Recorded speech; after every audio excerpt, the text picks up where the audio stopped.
Hey, welcome to Viking Preparedness. I am Pastor Joe Fox.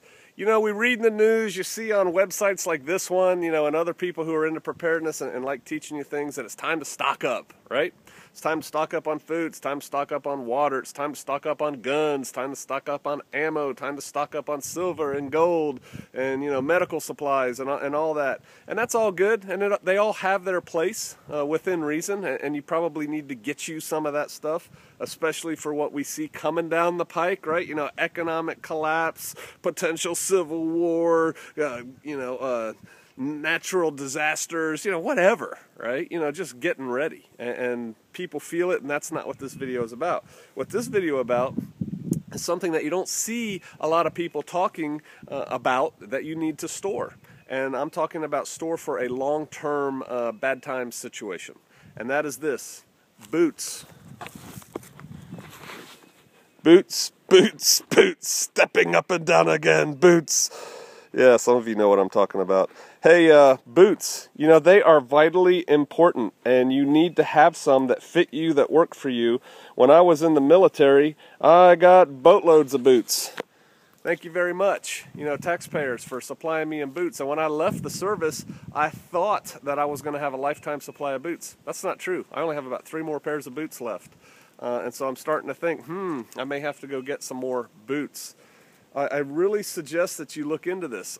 If you look back in history at guerrilla warfare movements, and at one time I used to be something of an expert on that, boots are always in short supply. More so sometimes than medical supplies, certainly more so than guns and ammo, which they pick up off the battlefield.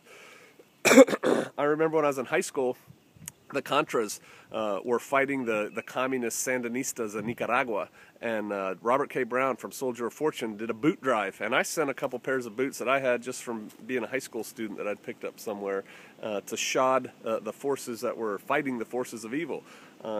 Some places in the world, they don't wear boots. Like in the Philippines, there's guerrillas running around the jungles in the Philippines, and a lot of them are wearing flip-flops. BDUs, combat harness, fully automatic weapons, and flip-flops. Go figure. Colombia, they have what they call FARC boots.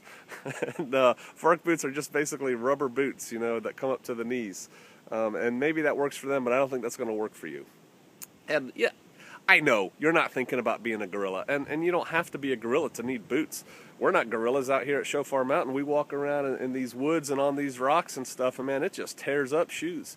And, so we need a long-term supply of shoes. You are going to also. Once life gets interesting, you're not just going to be going from your living room through the kitchen to the garage, into your car, drive to the nice parking lot, skip over the puddle, walk into your carpeted office anymore. You're going to be out there doing the deed, living and scrambling for survival. And for that, you're going to need proper footwear. I highly recommend you find some boots that work for you, and then you set aside, 2, 3, 4 pair.